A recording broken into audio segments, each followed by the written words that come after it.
Hi friends, আমি আজকে যে আলোচনাটা করছি বা যেটা করতে যেটা বাস্তব, যে শাশুড়ি বৌমা আর ননদ সবাই এই সম্পর্কটা, যারা বিবাহিত সবাই এই সম্পর্কটার মধ্যেই আবদ্ধ আছো।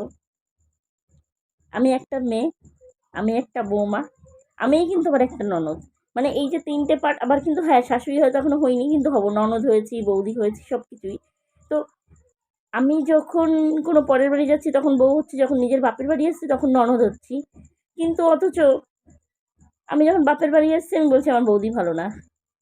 হ্যাঁ, আবার যখন শ্বশুর বাড়ি যাচ্ছি বলছি আমার ননদ ভালো না। আমরা এইটা কখনো ভাবি না যে এই দুটো ক্যারেক্টারই তো আমার মধ্যেও পড়ে। আমিও কারোর বাড়ির বৌমা, আবার আমিও কারোর বাড়ির ননদ, বা আমিও পরবর্তীতে শাশুড়ি হতে হবে। তো আমি আজকে এইটা বুঝে পাই না, শাশুড়ি বৌমা আর ননদের যে সম্পর্কটা, এটা কি কোনোদিনই মানে কোনো সলিউশন হবে না? কখনোই কি এরা মানে এরা শুধু কি উপরই কি সম্পর্কটাকে টিকিয়ে রাখবে? ভেতর থেকে কি এদের এই সম্পর্কটার কোনো গুরুত্ব নেই? আমার এরকম দেখা আছে, ছোটবেলা থেকে একসাথে বড় হয়েছি, সবাই ফ্রেন্ড সার্কেল। বড় হয়ে যাওয়ার পরে ননদ বৌদির সম্পর্ক এরকম বহুত আছে, সবাই এরকম সম্পর্ক দেখেছো। পরবর্তীতে কেউ কারোর মুখ দেখে না। তো আমি এটাই বুঝি না, একটা মেয়ের সাথে বন্ধুত্ব সম্পর্ক যদি আমরা এত ভালোভাবে নিভাতে পারি, তাহলে বৌদি ননদ কেন হতে পারি না? আমি এই সম্পর্কটা নিয়ে আমার অনেক কৌতূহল মনে। বা শাশুড়ি শাশুড়ি বৌমার সম্পর্কটাই বা এতটা কেন? আমার শাশুড়ি, হ্যাঁ, আমার মাও তো শাশুড়ি, আমার মাও তো কারোর শাশুড়ি। তো আমি আমার শাশুড়িকে নিজের মায়ের চোখে দেখলেই প্রবলেমটা সলিউশন হয়ে যায়, কিন্তু সেটা কেন পারি না? আর আমার যে শাশুড়ি, সেও বা বৌমাকে কেন মেয়ের চোখে দেখতে পারে না? এইটা নিয়ে আমি আমি বুঝে উঠতে পারি না যে কি কি ভাষায় আমি বোঝাবো, কি ভাষায় আমি বলবো। আমি একটা জিনিস জানি, আমি যদি আমার শাশুড়িকে ভালোবাসি বা ভালো রাখি, ডেফিনেটলি আমার মা ভালো থাকবে।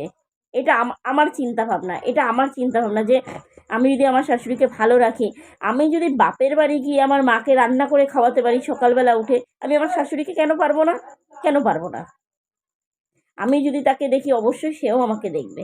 এবার আমি আমার বাপের বাড়ি যেয়ে যদি আমার মায়ের জন্য খুব দরদ হয় বা কষ্ট হয়, আমার শাশুড়ির বেলা কেন হবে না? কেন হবে না? আমি এটা, বা শাশুড়িও যখন নিজের মেয়ে আসে খুব যত্ন আত্তি করে, তাহলে তখন আমার মেয়ে প্রচুর খাটাখাটনি করে, শ্বশুরবাড়ি প্রচুর কাজ করে, তাহলে তোমার মেয়ে যখন করে সেটা যখন তোমার চোখে বাজে, তোমার ঘরের যে বৌমাটা সেটাও তো পরের বাড়ির মেয়ে। তো এই তাই আমার এইটাই একটাই কথা যে সবাই একটু নিজের নিজের জায়গা বোঝো, যার যার অধিকারটা তাকে দাও।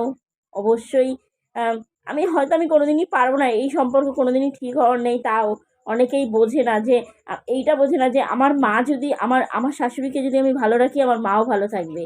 এইটা এইটা এইটা একটা একটা একটা সার্কেল, ভগবানের একটা থাকে, কোনো না কোনো ক্ষেত্রে তোমার মাও ভালো থাকবে।